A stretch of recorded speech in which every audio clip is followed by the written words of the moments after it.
عدت میں نکاح جناب جاوید احمد غامدی کا موقف۔ شریعت کی اصطلاح میں عدت سے مراد وہ مدت ہے جس میں بیوی شوہر کی طرف سے طلاق یا اس کی وفات کے بعد کسی دوسرے شخص سے نکاح نہیں کر سکتی۔ یہ مدت اس لیے مقرر کی گئی ہے کہ عورت کے پیٹ کی صورتحال پوری طرح واضح ہو جائے اور بچے کے نسب کا معاملہ مشتبہ نہ رہے۔ طلاق کی صورت میں یہ مدت 3 حیض ہے۔ سورہ بقرہ میں ارشاد ہوا ہے، اور جن عورتوں کو طلاق دی گئی ہو وہ اپنے آپ کو 3 حیض تک انتظار کرائیں، اور اگر وہ اللہ پر اور روز قیامت کے دن پر ایمان رکھتی ہیں تو ان کے لیے جائز نہیں ہے کہ جو کچھ اللہ نے ان کے پیٹ میں پیدا کیا ہے اسے چھپائیں۔ بیوہ کی عدت 4 ماہ 10 دن ہے۔ فرمایا ہے، اور تم میں سے جو لوگ وفات پا جائیں اور اپنے پیچھے بیویاں چھوڑیں تو وہ بھی اپنے آپ کو 4 مہینے 10 دن انتظار کرائیں، پھر جب ان کی عدت پوری ہو جائے تو اپنے حق میں دستور کے مطابق جو کچھ وہ کریں اس کا تم پر کوئی گناہ نہیں ہے۔ سورہ بقرہ۔ اضافہ اس لیے ہوا ہے کہ مطلقہ کو ایسے طور میں طلاق دینے کی ہدایت ہے جس میں زن و شو کا تعلق قائم نہ ہوا ہو، مگر شوہر کی وفات کی صورت میں چونکہ ضابطہ بنانا ممکن نہیں ہے، لہٰذا احتیاطاً بیوہ کی عدت مطلقہ کے مقابلے میں 1 ماہ 10 دن زیادہ مقرر کی گئی ہے۔ عورت اگر حیض سے مایوس ہو چکی ہو یا حیض کی عمر کو پہنچنے کے باوجود حیض نہ آئے تو اس کی عدت 3 ماہ ہے۔ حاملہ کی عدت وضع حمل ہے۔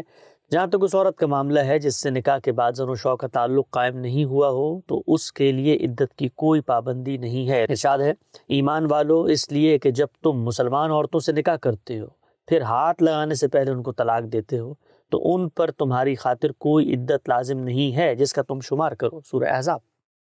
اس تفصیل سے واضح ہے کہ عدت کا سبب استبراء رحم ہے۔ یہی وجہ ہے کہ حاملہ کی عدت بچے کی ولادت کے ساتھ ہی ختم ہو جاتی ہے، اور ایسی منکوح جس کی رخصتی نہ ہوئی ہو اس کے لیے کوئی عدت نہیں ہے۔ عدت کے بارے میں یہ قرآن مجید کے احکام ہیں۔ ان کی نوعیت اللہ کی ابدی شریعت کی ہے جس کی تعمیل لازم ہے۔ ان سے انحراف احکام الہی کی خلاف ورزی کے مترادف ہے اور عند اللہ مستوجب سزا ہے، لہٰذا ہر مسلمان کو ان کی پابندی کرنی چاہیے اور ان سے روگردانی کی راہ نہیں ڈھونڈنی چاہیے۔ ان کے مطالعے سے بھی واضح ہے کہ ان کی خلاف ورزی کے معاملات میں شریعت نے خاموشی اختیار کی ہے، جبکہ انسانوں کا معاملہ یہ ہے کہ وہ بعض اوقات غفلت اور کم علمی کے باعث غصے، اشتعال اور رد عمل میں آ کر حدود الہی کی خلاف ورزی کے مرتکب ہو جاتے ہیں اور عدت کے دوران میں نکاح کا اقدام کر لیتے ہیں۔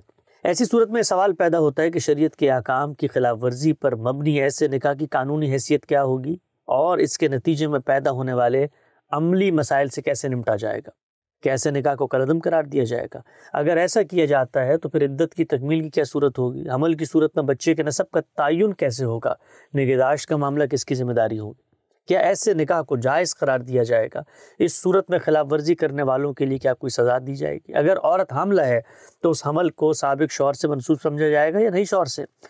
یہ اور اس نوعیت کے متعدد سوالات اکثر و بیشتر سامنے آتے ہیں۔ ان کے حل کے لیے مسلمانوں کے علماء اور محققین اپنے علم و فہم کے مطابق دین کی اصولی رہنمائی میں آراء پیش کرتے ہیں۔ لوگ ان میں سے جن پر مطمئن ہوں انہیں اپنی ثوابدید پر اختیار کر لیتے ہیں۔ حکومتیں بھی ان میں سے بعض کا انتخاب کر کے انہیں ملکی قانون کی صورت دے دیتی ہیں۔ شریعت کے کسی اطلاقی مسئلے میں اگر قرآن و سنت خاموش ہوں تو دین کے منشا تک پہنچنے کے لیے یہی طریقہ مسلم ہے۔ اسی کو اصطلاح میں اجتہاد سے تعبیر کیا جاتا ہے۔ ہمارے جل قدر فقہا کا بیشتر کام اسی دائرے سے متعلق ہے۔ مذکورہ مسئلے میں فقہائے احناف کی اجتہادی رائے یہ ہے کہ عدت کے دوران میں کیے گئے نکاح کے بعد اگر زن و شو کا تعلق قائم نہ ہو تو نکاح کو باطل سمجھا جائے گا، گویا نکاح منعقد ہی نہیں ہوا۔ زن و شو کا تعلق قائم ہو گیا ہو تو نکاح باطل نہیں بلکہ فاسد قرار پائے گا، یعنی نکاح کو منعقد مان کر علیحدگی کرا دی جائے گی۔ اس صورت میں زن و شو کے تعلق کے باعث شوہر پر مہر بھی واجب ہوگا۔ استبراء رحم کے لیے عدت گزارنا ضروری ہوگا اور اس دوران میں نان نفقے کی ذمہ داری بھی شوہر پر عائد ہوگی۔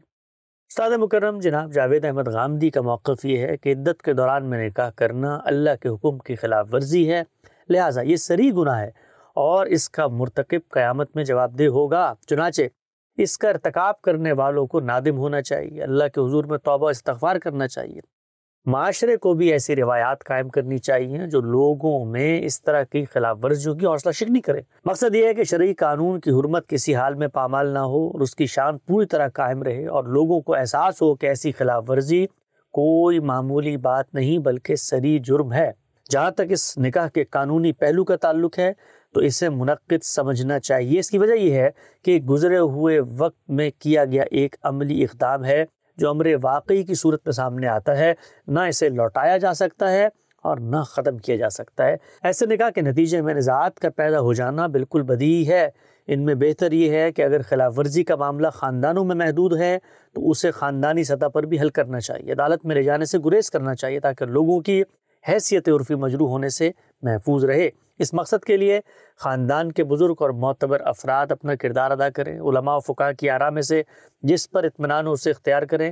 اس موقع پر ضروری ہے کہ مسئلے کا تمام پہلوؤں سے جائزہ لیا جائے، یعنی یہ دیکھنا چاہیے ہے کہ عدت کے دوران میں نکاح کرنے والے کی عمر کیا ہے، عدت مکمل ہونے میں کتنا عرصہ باقی تھا کہ نکاح کر لیا گیا، سابقہ شوہر کے گھر میں عدت گزارنے میں کوئی مشکل تو درپیش نہیں، پھر معاملہ جب فیصلے کے لیے آتا ہے تو نکاح کو کتنا عرصہ بیت گیا ہے، اس دوران میں زن و شوق کا تعلق قائم ہوا یا نہیں ہوا، اگر پہلے شوہر سے اولاد ہے تو اس کی کیا نوعیت ہے، منکوحہ کو خلاف ورزی کی سنگینی کا کتنا احساس ہے، یہ اور اس طرح کے تمام پہلوؤں کو ملحوظ رکھنا چاہیے اور دین و شریعت اور عدل و انصاف کے تقاضوں کے مطابق فیصلہ کرنا چاہیے۔ اس کے برعکس اگر کوئی فریق معاملے کو عدالت میں لے گیا ہے تو پھر تمام تر اختیار عدالت کے پاس چلا جائے گا۔